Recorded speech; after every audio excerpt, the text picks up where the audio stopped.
થરાદના રા ખાતે ગૌચરમાં ગેરકાયદેસર કોમર્શિયલ શોપિંગના બાંધકામ અંગે રજૂઆત કરાઈ।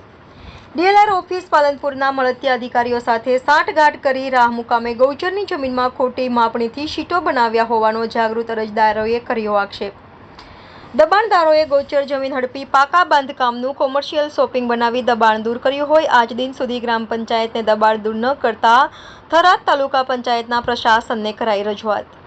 કોમર્શિયલ શોપિંગનું દબાણ દૂર નહીં થાય તો ઉચ્ચ અધિકારીઓ અને ગુજરાત હાઈકોર્ટના શરણે જવાની રાહ ગામના અરજદાર દરદાભાઈ માળી અને નેન્સી રાજપુરોહિતે ચીમકી ઉચ્ચારી હતી।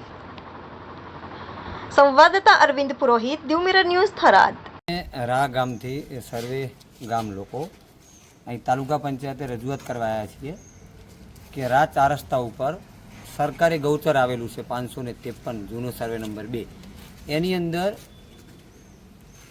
જમીન ભૂમાફિયા દ્વારા ખોટી રીતે રેકર્ડ ખોટા બોગસ રેકર્ડ ઊભા કરી તો 60 દુકાનોનું મોટું કોમર્શિયલ બાંધકામ બનાવેલું છે। આ રજૂઆત સતત અમે 2-2.5 વર્ષથી કરી રહ્યા છીએ। સતત વહીવટી તંત્ર બિલકુલ આ વાત કાને લેતું નથી।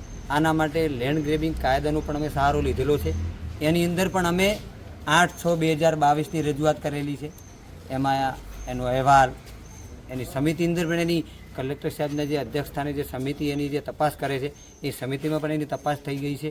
એના ઉપર કાયદો સકાંજાનો કાયદો કસાય, એના ઉપર કાયદેસરની કાર્યવાહી થાય એના માટેની અમે તમામ પ્રકારની પ્રોસિજરો કરી। તો દબાણદાર હાઈકોર્ટ પિટિશન દાખલ કરી દીધી, એને 10 મહિના થયા।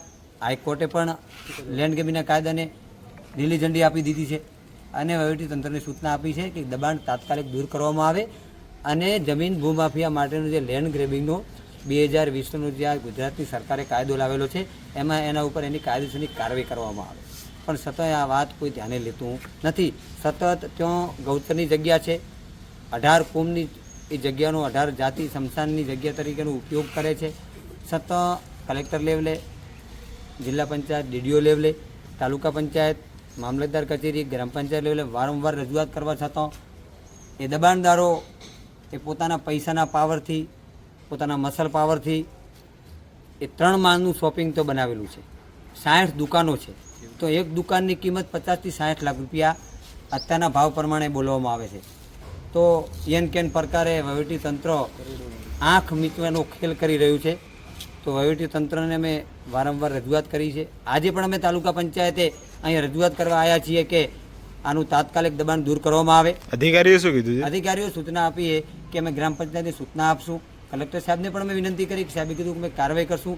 શરૂઆતમાં ગયા ત્યારે સાહેબે અમને એવું કીધું હતું કે હાઈકોર્ટનું અત્યારે સ્ટે છે, તો સ્ટે પણ અત્યારે હટી ગયો છે, એનું જજમેન્ટ પણ આવી ગયું છે। તો માત્ર અમારે ગામ લોકોની એવી માગણી છે કે ગામની અંદર આ ખોટું થઈ રહ્યું છે। ત્યાં દુકાનો વેચાઈ ગઈ છે કે ભાડે અપાય? અત્યારે બાંધકામ એનું પૂર્ણ થઈ ગયું છે, શટર લગાવવાના બાકી છે। અગાઉ પણ ગામની અંદર એવા અમુક લોકો ભેગા થઈને ખોટી રીતે દસ્તાવેજો ખોટા તૈયાર કરી અગાઉ પણ દુકાનો તૈયાર કરી હતી। એમાં પણ અમે ગામ લોકો રજૂઆત કરી હતી। એ દુકાનો પણ તાલુકા પંચાયત દ્વારા અને ગ્રામ પંચાયત સાથે રહીને ડિમોલેશન કરીને તોડી પાડવામાં આવી હતી। આ દુકાનો પણ એ રીતે ખોટી રીતે ઊભી કરવામાં આવી છે, તો એને પણ તોડી પાડવામાં આવે। ખોટું ક્યારે આ તમામ યુવાનોએ નેમ લીધી છે અને ગામ લોકો પણ સાથે છે કે ખોટું બિલકુલ ચાલવા દેવાની વાત આવતી નથી।